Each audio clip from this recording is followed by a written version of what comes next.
Well, this is very exciting. Today, we have the great pleasure of being joined by Rosie O'Donnell, who needs no introduction. And so I won't even really do one, Rosie. I mean, I think that that's the Excellent. most appropriate thing.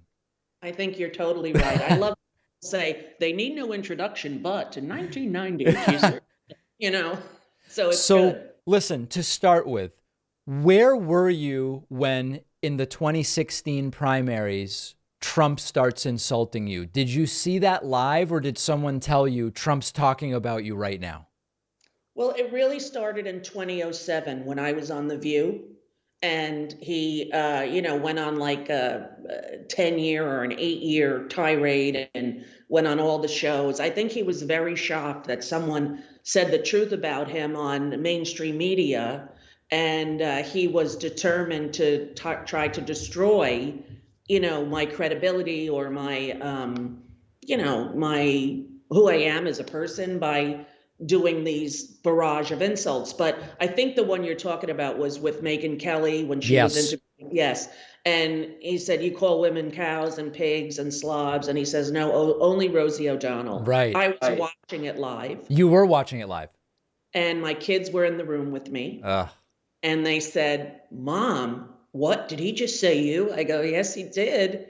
And he's not only insulting me, he's insulting any woman that he doesn't think lives up to his standards of what a woman is. And that's the kind of person that this man is and why he's a danger to the world. And I knew that innately from when I was, if you grew up on Long Island, you knew the story of Donald Trump. He was not some man that Mark Burnett made him out to be. He was given to America in a way that was a fallacy. And I think that really stuck, and that was the beginning of the cultish like dedication that people have to the fantasy fiction of The Apprentice. And but if you grow up on Long Island, you knew his story from when you were a little kid. You remembered his planes getting repossessed off the LaGuardia runways. You remembered every time he had an embarrassing failure or pretended to be his own publicist. He was known as this kind of joke of a person. And when I took on telling the truth about him, he became obsessed. And So so I even though it seemed completely out of the blue when he brought you up in that situation with Megyn Kelly, you weren't shocked because you were aware of the backstory. Yes, but it had been a few years before since I was the target. Mm, He, chooses targets and keeps them for a while, and yeah. and then when he no longer has use for them, or so he hadn't done it in a while, but it was something that he had done for almost a decade. On TikTok, if people have been following you on TikTok, they know that you are very much following what is going on politically, but also specifically with Donald Trump. And there's been this sense maybe over the last 3 months that maybe there will be some consequences at some point. We have two indictments. There may be a third one. There may be a fourth one. Are you optimistic or are you worried that it's going to be again, he uses donor money to somehow slip out of this one and that this will all be for nothing? In order to keep my faith in the nation and the world, I have to believe Yes. that he will have to pay for what he's done, inciting an insurrection against our own government. He is the most horrific president we've ever had, the most dangerous, the most damaging to our country, and he's an embarrassment, and he always has been. And I didn't really understand that people didn't get that. And I really do blame Mark Burnett. I really do. I know a lot of people don't and think, oh, he was just making. No, he knew who the man was. He has those tapes that he never showed of the outtakes of The Apprentice, where there were many people there who have all told their story of what language he uses, of what an innate racist he is, misogynist, homophobic, how he's like the worst part of humanity. And, you know, I have been on to him from the beginning, and so have millions of people across the world, but especially New Yorkers. New Yorkers see him for who he is. When you consider now what's going on with this whole anti-woke crusade that some politicians are basically basing their campaigns on, Ron DeSantis, for example, but then you actually talk to people around the country and you say, hey, do you actually think we're doing too much to, for example, protect trans people? The majority of the country says, no, actually, I think we're actually not doing enough or doing the right amount. The anti-woke message doesn't seem to be panning out nationally. And one of the big targets for that group is Hollywood. Hollywood generally. Hollywood generically is propping up all of this woke ideology. If you're conservative in Hollywood, you're either blacklisted or you get no work or whatever the case may be. Can you talk a little bit about that? Like, is that assertion true, or are there plenty of conservatives in Hollywood? I don't really know that many, to tell you the God's honest truth. But, Jewish liberals, throughout the history of Hollywood, were the foundation of Hollywood in many ways. And I don't know that there are a lot of, let's say, right-wing conservative artists in general, right? I don't think that when you look for the pool of are the artists coming from, and it's not going to be the Harvard Business School, right? So it's a different type of human. It's a different type of way of looking at the world. It's leading with compassion or leading with judgment, thinking people are expendable or that all people are equal. There's a big, harsh divide in that way. So, Tom Selleck, pretty conservative. Charlton Heston, pretty conservative. But off the top of my head, I can't really think of very many people that I know in Hollywood that are conservative. The anti-woke message, I think, is a ridiculous way to go, and I hope DeSantis keeps it up because he's like the worst version of Trump. Yeah, right? it doesn't seem as though it's going to play well nationally. Like maybe it would win him a Republican primary, although it certainly doesn't look like it if you look at the polls. But I just don't see how that message resonates if he somehow were the nominee. I agree. And what does it mean to be woke? It means to be educated, to be humanely centered and focused, people first, equality first. And those are wonderful things and qualities of being an American. Those are not negative things that prove that you're not a patriot. Liberals, they put Hollywood liberals, Hollywood liberals love their country too. Hollywood liberals grew up here and not in affluent homes. And, the people that I meet from Hollywood grew up like I did, regular, lower middle class or middle class America, where, blue collar workers or engineers. My dad worked at Grumman, and my mom was a school secretary. And that's kind of the truth of we're American people. We're people who grew up believing in the American dream and somehow got there. And then to say everything that you feel and think is invalid because you're a celebrity. You lose your voice. You lose your speaking standard as a citizen. You become almost invalid because you are known. And I think the most important thing right now is everyone with access to a microphone to speak out against fascism that really has still a strong foothold here in the United States. And this election is going to be so very important. And I want to talk to you about the nitty gritty of the election. The patriotism thing is interesting, though.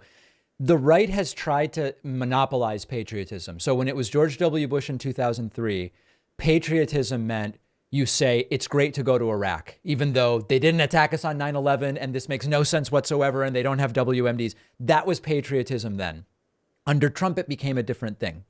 But the truth is that it seems to me it's patriotic to say, hey, we're a wealthy enough country that we can make sure everybody has health care. That's a form of patriotism to me that makes a lot of sense. And I wish the left would take back the term in a more forceful way. I do too. I feel that the left sometimes buckles under the flag waving rhetoric of the right, and I think we have just as much love for our country as anyone on their side. And at some point, if we are to survive as a nation, we're going to have to bridge the gap. We're going to have to find a way through that chasm, over to each other. And I don't know what it's going to take to do that. We're a different country. Everyone has niche news. There was, when I was a kid, and Walter Cronkite said, this war should end. You know what happened? The war ended. People believed in him. He wasn't owned by corporate interests. He wasn't trying to make a profit. News was not a profit-making business when I was growing up. And I think that the mass media, especially the American media news, let Trump get away with so much because, as Moonves said, not good for America, but great for CBS, right? Yeah. Horrible thing to think. But yeah, it's a very difficult time to remain steadfast in your belief that the ideals of this country are worth fighting for.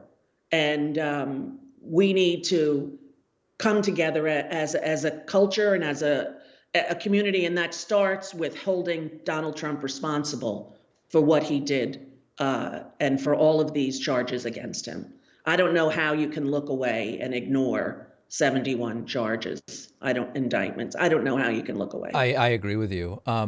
So let's talk a little bit about 2024. We'll get to Biden, and I've seen a little bit in preparing for this conversation about the things you've said about Joe Biden. There is sort of a Democratic primary in the sense that Bobby Kennedy Jr. is running. He's polling about 15%, which is not zero. I mean, that's already something.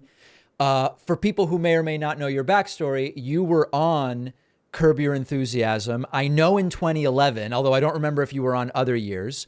Yeah. Cheryl Hines, an actress on that show, is married to Bobby Kennedy Jr. During the pandemic, there was this crazy thing where he was talking negatively about vaccines. They had a holiday party, and she said, you got to be vaccinated to go to the party. There was this kind of interesting thing that was going on. Now she supports his candidacy. What is your sense, maybe having been around her a little bit and seeing the dynamics of what's going on, what is your sense of this challenge to Joe Biden that Bobby Kennedy Jr. has mounted?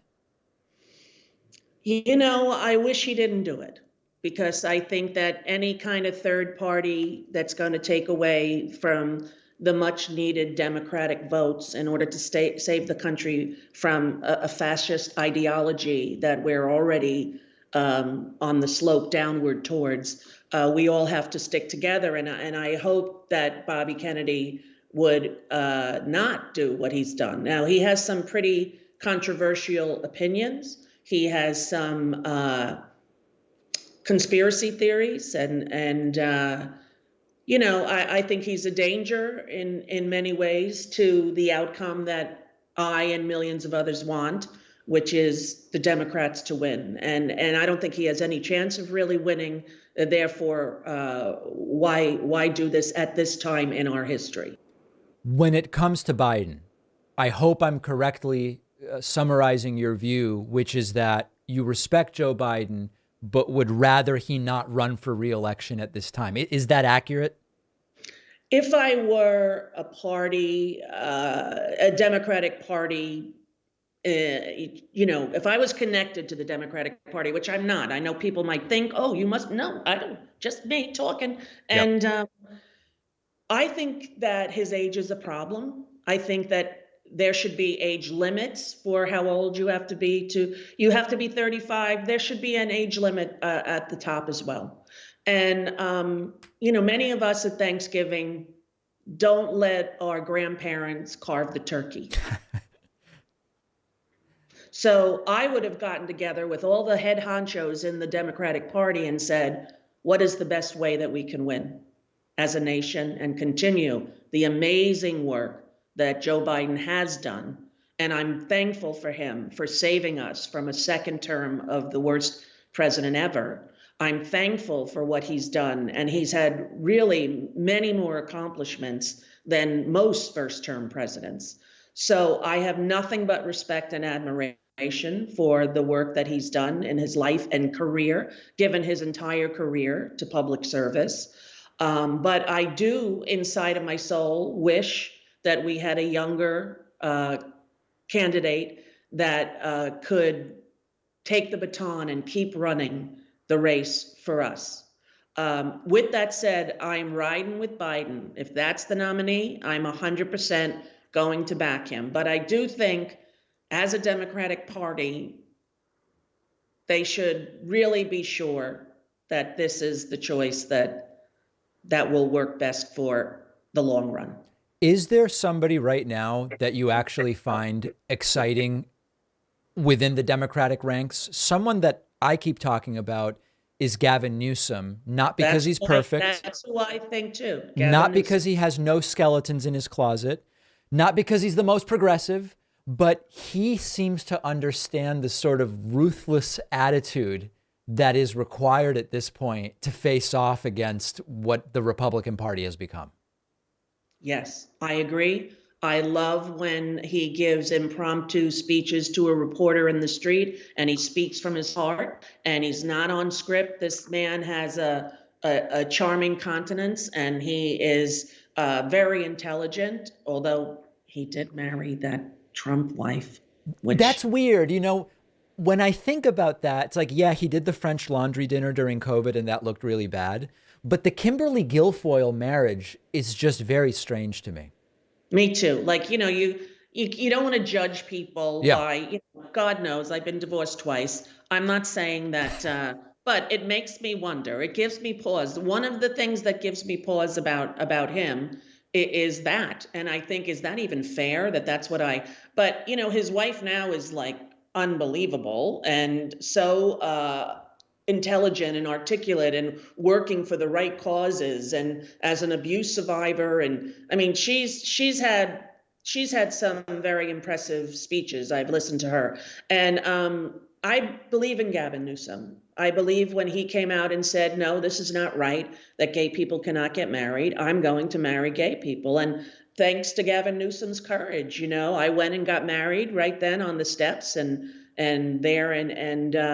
we'll never forget what that meant to me and my family and to so many others, and why I thought it was very important at that time to do it, right? I felt like if you're going to line people up, line me up. I want my equal rights too, So I would go with Gavin Newsom. If it were me, I would push to sort of, but no, who's going to say, Gavin, nobody should challenge Joe Biden if Joe Biden isn't ready to say that he's ready to go. But I often don't know when we get older if we realize how different we are in terms of our capacities, because, I'm 61 and the other day I couldn't think of Robert Downey Jr.'s name.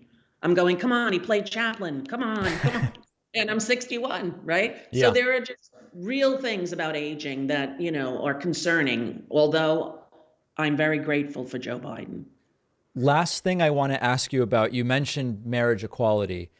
Over the last couple of years, obviously with the overt transphobia and the focus at every right-wing event and Trump's speech about so-called men and women's sports and all of these things that are going on, certainly we've seen that there has been this shift of scapegoating towards the trans community. But even more broadly than that, do you think that some of the progress that has been made culturally, not legally, but culturally, when it comes to equality and respect and LGBT rights, do you think we've lost a little bit of it insofar as when you see these right-wing events lately, they really seem energized when the speakers say something transphobic or homophobic? At CPAC, the biggest applause lines for Cruz and Trump and others were when they touched those topics, standing ovations, people just loving it. Do you feel like after a bunch of progress, the last few years has seen a little bit of a loss of ground? Not a little bit, a loss. And we have become the targets. And when I say we, I mean all gay trans people, all, the whole alphabet of it, all of us together, right? And if we don't stand together while they attack the most vulnerable of our people, 1% of the population, and less than 1% is trans. And those are the people that they're going after. It's very dangerous. It's very depressing. And it's a very Nazi-esque tactic. And it should terrify everyone. We have made progress, very much so in my lifetime. The concept as a little girl who was 10 and knew she was gay, thinking that she could become a famous entertainer and be gay. There were none that were out and get, there was, maybe when I was 13, Elton John came out and it was a big thing, and who was going to still buy his records? And, but I was raised on a strong foundation of feminism. And I am an ardent feminist, and I believe that women's equality, gay equality, minority equality, across the board, all of us need to band together and protect, define, and declare ourselves. Again, the concept that as a woman we are fighting again for bodily autonomy is enough to make you want to just, I can't even believe that it's occurring. Yeah. And I can't. And this illegal SCOTUS, this horrible, ridiculous SCOTUS. I don't know why Joe Biden is against expanding the court. I have always felt like, well, that's what you got to do when they're passing decisions like they have been lately. Yeah. But yes, as gay people, we are definitely in the target, and it's gone backwards in a way that our whole country seems to be lately, and now the time to stand strong and arm in arm and know that we are better than their ideals and their misogyny and their bigotry. Yeah, and I can assure you that if Trump or DeSantis win in 24, we're not going in the right direction. That's for sure. For damn sure. Yeah. For damn sure. But the Republican Party doesn't exist anymore as it used to. It's now nothing but, criminal enterprise, which is wreaking havoc on the nation. Absolute last thing. I've said that even though I'm not a Republican and I'm not voting in the Republican primary, there's very clearly one sane guy there, and that's Chris Christie, and that I would disagree with him, I'm sure, on policy in so many different ways, but he's at least operating in the real world. What's your view of the Republican primary right now? He is operating in the real world, but he was a Trump kiss ass at the Trump kiss ass time. And, that whole Brooklyn, the George Washington Bridge escapade, I remember that too. That's picayune and petty and ridiculous. And you don't want somebody who thinks and acts that way in any kind of role of power. But of all the Republicans, he is the one who is speaking closest to the truth. And I don't even, I kind of find it, David, so shocking when even with your podcast, they talk to Republicans and what they say they think is the truth. It's almost like a delusional cult deprogrammer is needed for the nation with him, for the nation. And I don't know how we're ever going to get to that point. But the mountains and mountains of proof don't move them. And I wonder what will. Yeah, I don't have the answer, but we haven't found it yet. That I can tell you. Rosie, thank you so much. I really appreciate your time, and I'm just so glad we were able to do this. Well, me too. Thank you. I am an ardent follower of yours. And thank you. Keep it up. You do very well, David, and I'm proud of you. Likewise. And I follow Rosie on all platforms. Please follow her as well. Thank you so much. Thank you. Take care.